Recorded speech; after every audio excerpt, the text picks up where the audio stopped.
CEST के उपाध्यक्ष श्री जय सिंह जी को मोहल्ला में मैं सबसे पहले इनका स्वागत करता हूँ, क्योंकि इनकी वजह से आज यहाँ पे दो सेंटर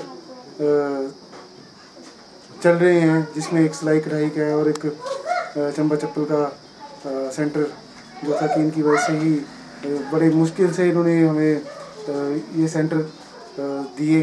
और कोविड के कारण हमें भी काफ़ी मुश्किलें हुई, जिसकी वजह से हमें सेंटर चलाने में बड़ी कठिनाइयों का सामना करना पड़ा। कभी वैसे ही बंद हो जाता था, कोई फुल लॉकडाउन, कोई हाफ लॉकडाउन, लेकिन इन्होंने हमारी काफ़ी हेल्प की और हमारे काम को उठाने के लिए और बढ़ाने के लिए इन्होंने जितना हो सका सरकार से हमें मदद मुहैया करवाई। मैं धन्यवाद करूंगा श्री जय सिंह जी का। और साथ ही अभी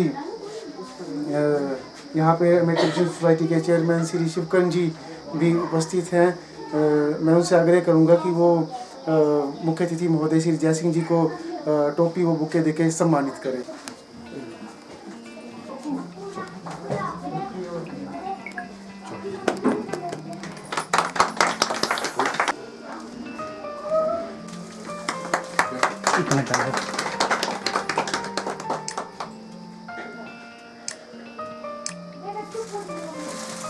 निर्देश करें और भविष्य में जो भी SC/ST कॉर्पोरेशन के प्लान है, जैसे ट्रेनिंग प्रोग्राम्स हैं या सरकार की जो भी कॉर्पोरेशन की योजनाएं हैं, वो हमें बताएं। मैं आग्रह करूँगा श्री जय सिंह जी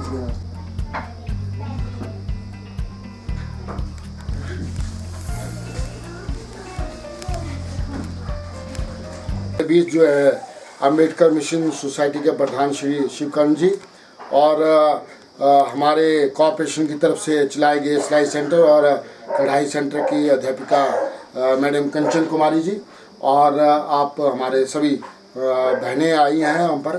तो आज यहाँ पर आने का मकसद एक ही है कि आज भारतीय जनता पार्टी के हमारे संस्थापक और जिनकी विचारधारा पर ये पार्टी बनी है, तो पंडित दीनदयाल उपाध्याय जी का आज जन्म दिवस भी है और भारतीय जनता पार्टी का हर बूथ लेवल पर आज इनके कार्यक्रम हुए हैं।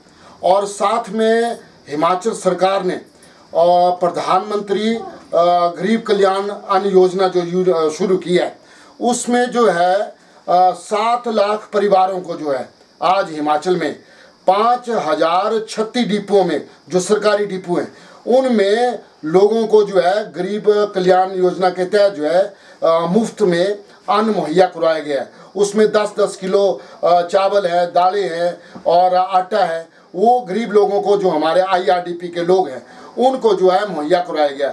उसकी संख्या जो है आज 7 लाख लोगों को मुहैया करवाया। लेकिन गरीब परिवार के जो लोग हैं उनको तो राशन दिया गया। इसका फ़ायदा जो है 23 लाख लोग जो हमारे BPL के हैं, उनको भी इस स्कीम का फ़ायदा मिला है। तो वो जानकारी आज हमने आपके साथ शेयर करनी थी कि आज माननीय प्रधानमंत्री जी ने और हमारे प्रदेश के लोकप्रिय मुख्यमंत्री श्रीमान जयराम ठाकुर साहब ने जो हमारे गरीब तबके के लोगों के लिए योजना बनाई है। और अभी कोरोना चला हुआ था पीछे, आपने सब ने देखा है कि कोरोना के टाइम में हमारे जो गरीब लोग थे, मजदूर लोग थे, किसान लोग थे, दिहाड़ीदार लोग थे, उनको जो है परेशानी आई गई। तो सरकार ने उनकी स्वास्थ्य में भी हेल्प की और उनके रोजी रोटी का भी ध्यान रखा।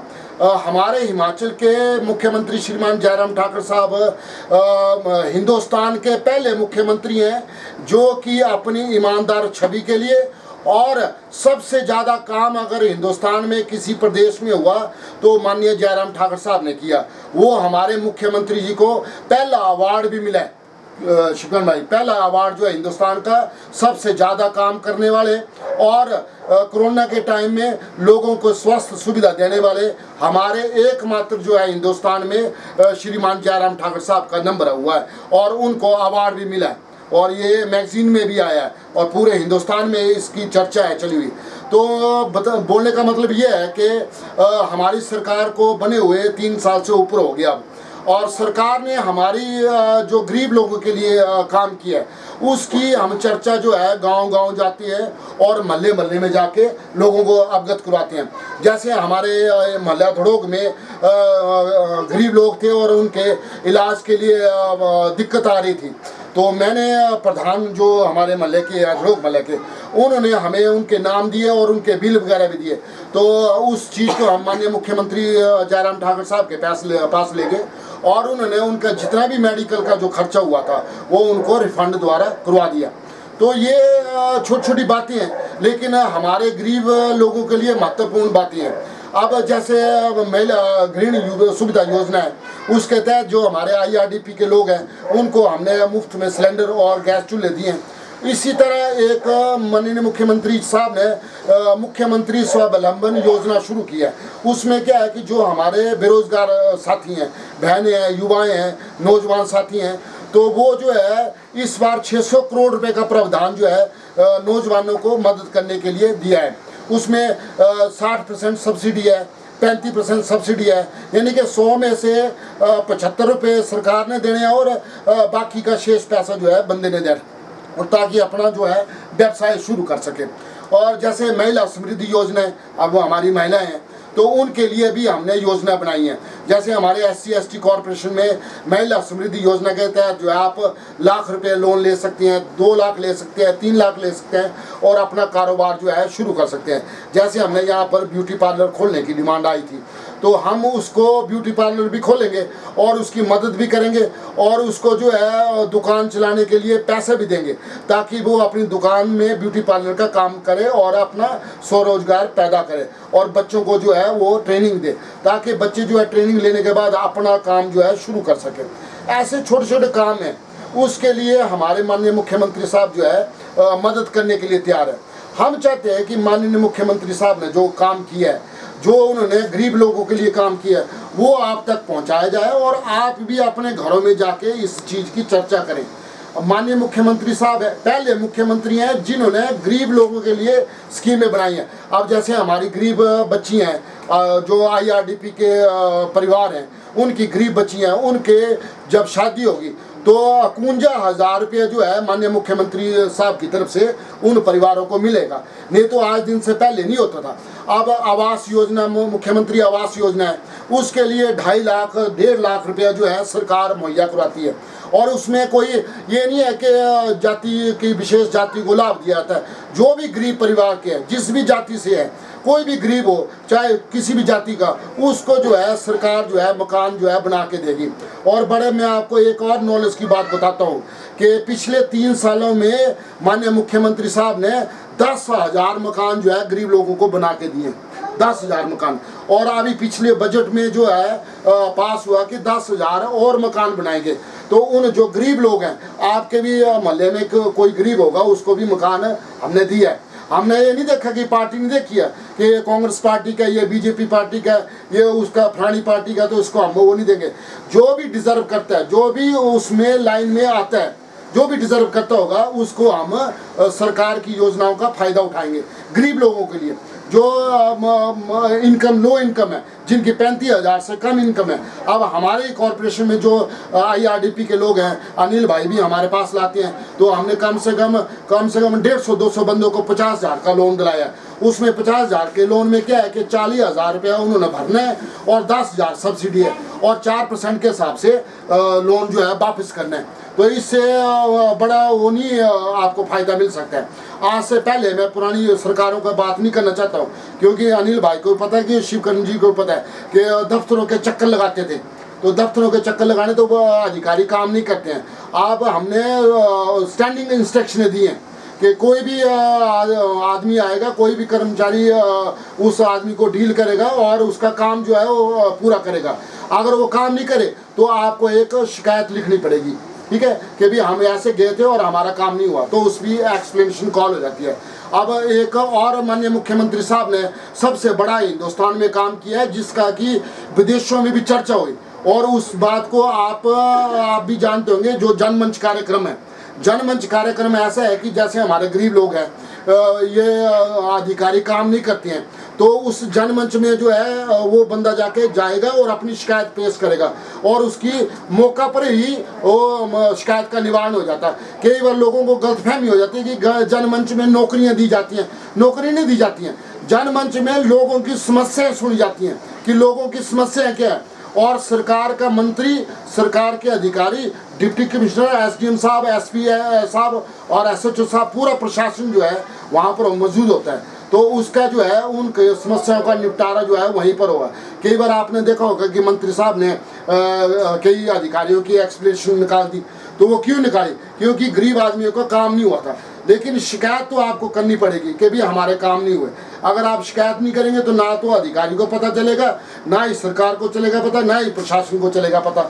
उसके लिए आपको बोलना पड़ेगा कि भाई हमने काम दिया। जैसे आपका ततीमा नहीं बन रहा है, इंतकाल नहीं हो रहा है, अच्छा आपका मेडिकल का सर्टिफिकेट नहीं बन रहा है, IRDP का सर्टिफिकेट नहीं बन रहा है, आपका हॉस्पिटल में काम नहीं हो रहा है, तो वो छोटी छोटी चीज़ें जो है आप जनमंच के जरिए जो है उनको सॉल्व करा सकते हैं।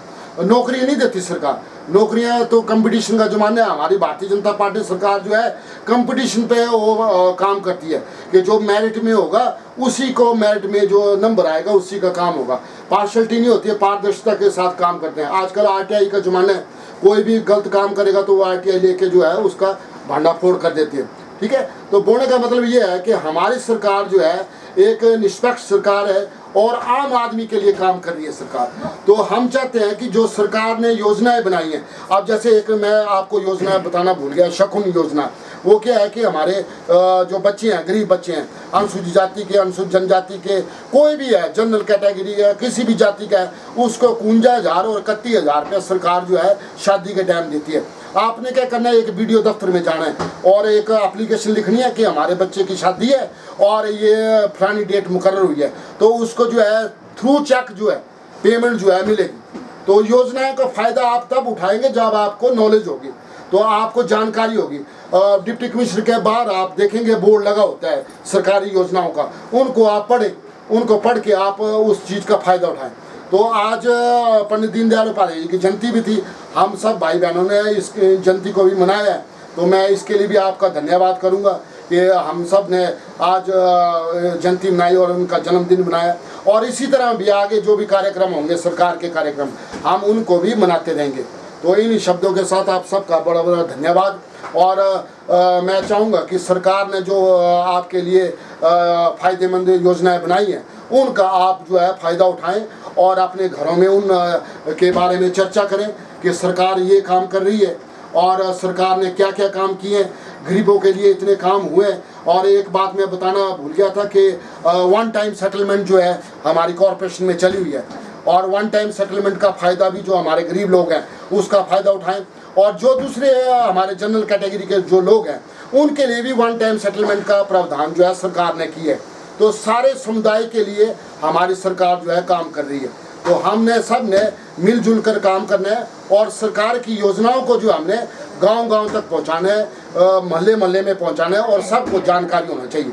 ठीक है, तो इन्हीं शब्दों के साथ आप सबका बहुत बहुत शुक्रिया, बहुत बहुत धन्यवाद। ये जानकारी समझ गए तुम? ठीक है ना, अब आप लोग